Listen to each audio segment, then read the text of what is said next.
Welcome back, dear listeners, to another episode of Deep Spinach. We are now past the solar eclipse, halfway through Mercury retrograde, and our planet is still spinning. For the time being, at least. There are many theories floating around out there that it may stop, but for now it is still spinning, fortunately. It is. We're still going. Folks, I want to take a moment to speak to you about Earth Day and World Day for Laboratory Animals, which actually is today, April 24th. Earth Day was actually the 22nd, but that's okay. So, happy Earth Day! Happy Earth Day, yes. Actually, Earth Day should be every day. I know every different groups, different organizations do different things. I don't know how you listeners are celebrating Earth Day. Maybe you're planting a tree or just taking a walk in the woods and appreciating nature, whatever it may be. Every day is Earth Day. Yay! Yay, and that's how it should be.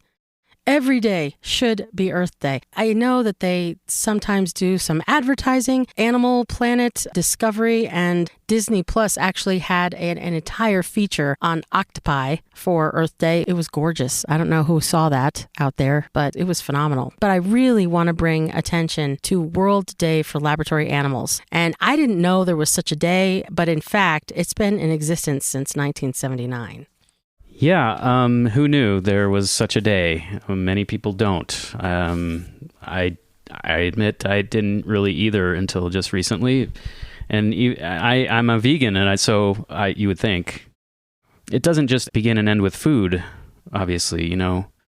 Depending on where you are on the vegan spectrum, you know, there are people who don't believe in, you know, wearing wool or, you know, leather, all this kind of stuff.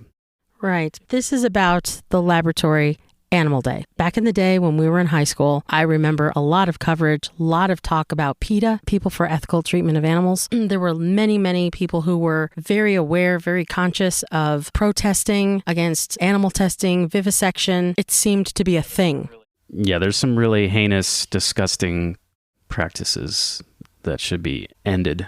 Right. And like I said, it seemed to be a thing. Today, we don't see a lot of news material about it. It's not in the media. People aren't talking about it anymore. It's as if somehow it just went away, but it didn't. And I was just talking to a gal at PETA today, and then I spoke to the Animal Defense International, and the gal there, she said something really profound. I was like, wow, I never thought of it that way. I've always been aware of using products that do not test on animals, that have that little label, cruelty-free, but the gal at ADI, she made a point that because there's so many cruelty-free products now, perhaps the idea is that people think, oh, we don't test on animals anymore, and that couldn't be further from the truth. Unfortunately. In fact, there was this there was this article on the World Day for Laboratory Animals. There's a website for it, and all you have to do is Google World Day for Laboratory Animals, and it pulls you up to their website, and there is a feature story talking about some baboon mothers and their babies. There's a scientist who was at West Virginia University in their laboratory there who for the last 40 years, he's now in his 80s, he's been experimenting on these baboons, impregnating them, and sometimes some of them are forced to undergo 6 C-sections. Ugh, it's disgusting. It's like these animals were put through pregnancy after pregnancy and then forced to undergo C-sections. Can you imagine? Can you imagine the suffering? And when ADI, the Animal Defense International, they went through legislation, you name it, they finally put an end to his experimentation. And before they could go in and save those animals that they had found a sanctuary for, he destroyed them all. Wow. He killed them. Yeah, you know, it's just like you hear about these people, and these people exist like this. They don't feel that animals are, you know, they're sentient beings capable of feeling and even emotion. You know, they just don't. I can't. It's so hard for me to imagine, you know, because I've always like enjoyed animals, and I just can't get to that mentality where those people just are just sadistic. It is sadistic. Sick. There's no other way to put it. And as I was reading this article, of course, you know me, the tears just started rolling. And then I started going through more articles on how they are still the Draize test. And I don't know if any of our listeners, especially our younger listeners, if they understand the Draize test and what came about in everybody's awareness back in the 90s. I mean, we were aware of it in the 80s and the 70s, but for some reason, that period of time really brought these things to light that I think have gone severely forgotten about over the last few decades as we've been dealing with, things like a pandemic. But I don't think that's an excuse. That is not an excuse for educating our young people as to what these companies do. For instance, it's hard to imagine that people don't care. It's not that they don't care, but they're waking up, they're rushing through their morning, they're going through their morning, getting the kids off to school, fixing their lunches, getting themselves dressed and ready for work. And they don't realize as they're washing those hands, brushing those teeth, taking those showers, they're not thinking about the products that they're using, whose companies are still putting rabbits and dogs and sometimes cats in these boxes where they can't move. Their head it's kind of like those guillotines. Imagine those guillotines, only your body can't move because you're in this box. And then these companies take their products and spray them they're forcing their eyes open and spraying them in their eyes until their eyes start burning. And they gauge the safety level of human use on how many revisions they have to go through and how many animals have to be tortured in order to see what version of their product causes the least amount of harm. And those animals are not given any anesthetics. They're not given any medication. They're just thrown back in their cage and left to suffer overnight for a few weeks until they heal, until they're used again, until they go blind, until their eyes burn out. And that has happened. It causes vomiting. It causes all kinds of disgusting torture. And unfortunately, companies like Unilever still use this technique. They still do this. Okay, you got that, folks. There are so many Unilever. Yeah, so that's if only you see Unilever. If you see some product from Unilever, what do they do? What would you see? What would they make, for example, that people might pick up on Colgate. Grocery store shelves? If someone wanted, we're not endorsing a boycott, God forbid, but that's people's choice. If they don't want to use those products like Colgate, like Crest is a big one. Crest still does these things. They do even worse stuff to animals. We're talking about everyday hand soap. Check your hand soap, see what company, and then go to any Humane Society website. Your local Humane Society usually has a list of companies that they ban for animal testing. It's usually on most Humane Society websites, a list of everything. You can go to PETA and find a list of these companies that still test. And the thing is, back in the 80s, they had new technology even then. And they pointed out, if you use these tests, they're inaccurate because not every lab does it the same to these animals. The animals' age, weight, overall health makes a difference. And their body makeup, their genetic makeup, it's not the same as ours. It's not even the same. You cannot compare a rabbit to a human. And there were some tests back in the 70s that when they tested on animals, they were completely safe. Surprise. When they gave it to human people to consume, like medications or something, some of these people died. They died. So not only are the animals tortured needlessly, it doesn't even save human lives, which is the supposed purpose of it all. It's just disgusting. I mean, this is like unconscionable. I mean, so, and that's just the thing. Is like, okay, well, people can find out what this information is, if they go and they take the initiative and they do their own research. But I suspect that most of these companies would not invite, cameras, journalists, people poking around, asking questions. No, they wouldn't. They'd have to go undercover, but that's the interesting part. So we may take this subject a little bit further in a few other upcoming episodes because again, I'm going to go along the lines of what this gal at ADI said, that nobody's paying attention because they just figure, well, there's so many vegan products. There's so many alternatives to mainstream shampoos, detergents, dish soaps, household products like WD-40. Can you imagine Can you imagine those? Imagine WD-40 being sprayed in your eye over and over again. Just think about that for a second, folks. What a lovely thought. Yes, but think about it. That's what's happening. And that's only one kind of test. Do you know that this is still true today, where they take rubber hoses and they will take substances like WD-40 or your common household dish soap, and they will throw it. They will force it down dogs' throats to wait and see how sick they get without offering any assistance, because they have to measure the side effects. Of course, when I read all this, and this is recent, this is not 10, 20 years ago. This is happening now. And we have all kind of forgotten that there are millions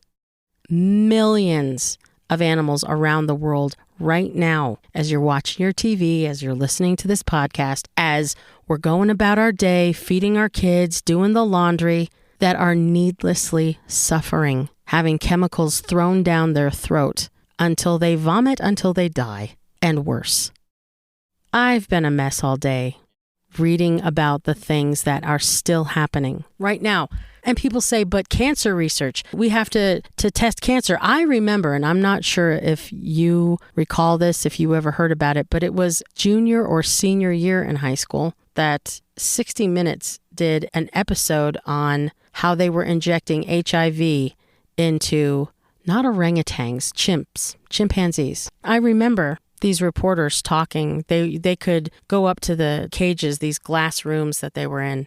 And these chimps were so sick. They were in these rooms. They had no idea why they were there. And a chimpanzee, unless you've taught them sign and can explain to them, they had no idea why they felt so sick, why they had lesions all over them, why they were getting sick every day. I mean, think about that. Imagine a living being kept in some sterile room and not being able to understand why they're having needles shoved in their arms, why they're being hurt every day, and why they feel so sick. And back then, I just fell to pieces like I feel like doing right now. I'm really trying to hold myself together. This is ridiculous, I know.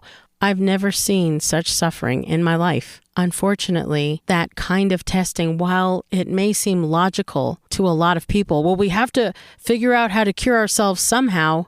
Well, guess what? They may be our closest cousins, but there are still new technologies that can better match what does and does not work with human beings. Right. Yeah, it just makes me wonder, okay, I mean, animal testing, you know, this is nothing new. I mean, some of this obviously has come to light, and it makes me just wonder, like, what kind of laws, if anything, has come before Congress about this, if anyone has proposed legislation about this over the years. I mean, I'm kind of in the dark about that. I don't know offhand what kind of things have been put in place, if anything. Absolutely. The Animal Defense International, they helped partner with many organizations like PETA, and I forgot the other one, but they are the ones who started the World Day for Laboratory Animals. They aggressively go after creating legislations, contacting governments around the world to put an end to laboratory testing that happens in every country. I'm hoping that we're going to get somebody to speak with us about all of this. But right now, while that battle is still going on, it doesn't get any media. Nobody is talking about this. And again, granted, there's a lot going on in the world. We all just went through some traumatic experiences over the last few years. And now we have all these things happening in Israel and Palestine and around the world. People are, bombing each other. And people think, I don't have time to think about lab animals. Well, I am asking people to think about that. I am asking them as they look at their beloved dogs or cats. It's babies like that are in these labs. I mean, we should treat all living beings with the same amount of respect. To me, that just has always made sense. But for some, it's a difficult thing. Some people didn't grow up with that mentality. There's a hierarchy. Humans are free to do what they will with animals. It's they're for their purposes. They exist for their purposes, for food, for whatever. It's just, yeah. And this is even some of these practices, and you only highlighted some of them. I don't really care to hear about the rest, even though I'm sure they exist. And they do. It's just sad. It's just really sad. Yeah. So, but we can turn it around into a thing of taking action. And that's just it, is taking a look at what is difficult. This is probably one of those issues that is the hardest to look at, because I don't know a lot of people who, let's say, they don't think about this kind of thing at all, and maybe they don't care. They just don't care. But you take those same people and they sat down and watched video of products that they use every day and how they are tested on these animals. I think that they would probably have a change of heart. It's not easy to think as you look at your sleeping dog or cat on your lap. Your animal is safe and loved and pampered and probably spoiled rotten. And in some lab that could be right down the road at your local university. And a lot of these labs are at universities. Think of all the medical sciences and what they're trying to teach people. Those animals are in horrendous conditions, being injected. Imagine your dog or cat and somebody injecting them over and over and over again until they're so sick that their insides are practically outside. I'm just saying, people. Imagine your baby. And that's where we have to take it. We have to imagine our own animals being hurt, to recognize that these animals in these labs, these rats, these guinea pigs. I have a guinea pig. I actually have a guinea pig. And I sat there really upset today because you saw it, right? You saw that video of mine. Yeah. I decked out my guinea pig. He started out really small, and he was in this, smaller cage that fit in my living room. But as he grew, I was like, wow, he needs more room. He needs to play. He needs his brains stimulated. So I went out and got him a condo. This guinea pig has a condo. He's got 2 levels, 2 water bottles, 2 feeding stations, an interactive toy table thing where his little brain is stimulated with all kinds of hanging things he can chew on. Console. Yes.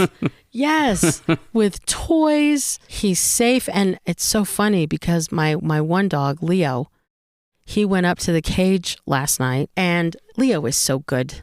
He's so good around small animals. Finnegan, my guinea pig, Finnegan, went up to the cage and was sniffing Leo, who didn't bark at him, who didn't growl. They actually touched noses through the screen. There's like a wire mesh that keeps him safe, right? But they actually touched noses, and then they just sat there staring at each other, and then they'd walk back and forth. But it was almost like they were trying to interact and play. So you can't tell me, watching your own fur babies at home, that these creatures don't have feelings and emotions. And Finny loves it when Leo goes up to the cage now. He's not so hyped about William, but he likes Leo. They have like a little thing going on. Yeah. They got personalities. And so maybe for people who have trouble like thinking, okay, why should I care about animal testing? Yeah, that's a great place to start thinking about your own pets if you have pets, and how they do have their own personalities, and they are very much, they do respond to affection and love and the rest. And by extension, yes, conversely, they would respond to unspeakable kinds of torture. Yeah, they're like any other being, So I encourage all listeners out there, if maybe you know someone that doesn't have a very favorable view of animals, maybe you can try to convince them that to take another look at it. And also, if you've got listeners out there on college campuses, and your university is doing similar types of experiments, hey, get in your student paper, write an editorial.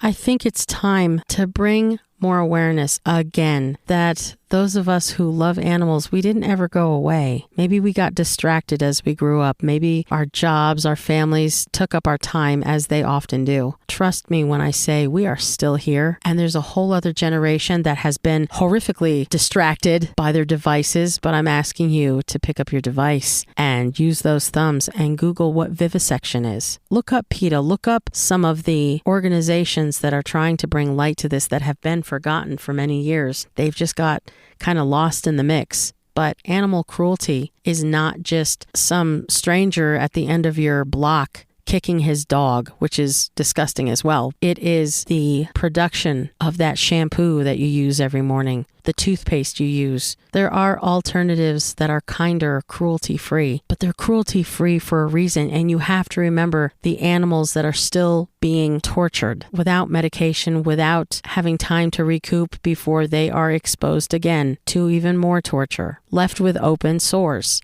I want you to think about these things. I want everybody to start remembering that those companies that are shoving all that medication down our throat that quite frankly is making us sick, they're the same companies who don't seem to have any conscience, any heart. I don't know if they go after people who just don't care what they're doing. I can't imagine that all those laboratory people, I can't imagine that this starts out being easy for them to do. And if it is, well, that's just a whole other episode. But honestly, I think it's time that we take up this issue again and start talking to people about it and start talking about it on social media, because this is not okay. And there's a reason that World Day for Laboratory Animals is a thing. Please hug your dog or cat or your guinea pig or your pet rat or your snake or whatever you have. Your horses, yes, they do things to horses. There aren't many animals that are exempt from what these labs do, whether they're pharmaceutical, whether they're even sometimes food. Yeah. So let's make it criminal. Let's make it criminal again, or in the first place, because they're criminals. Let's start the conversation again. Yeah.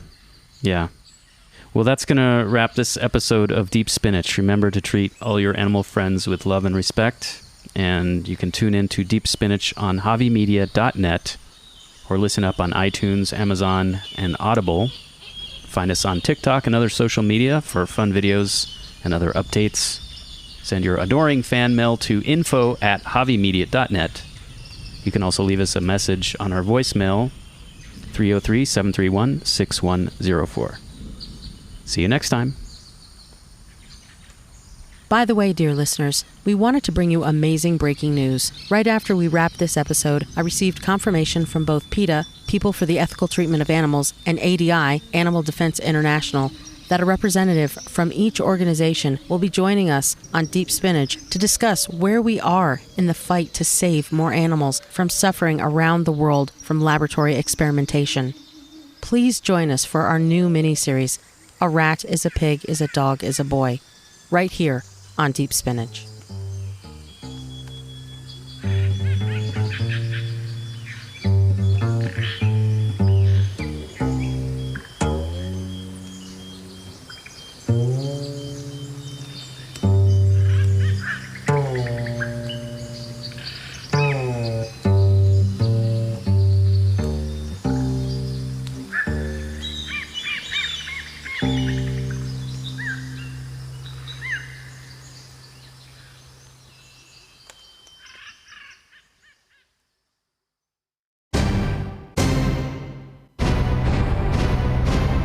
Javi Media.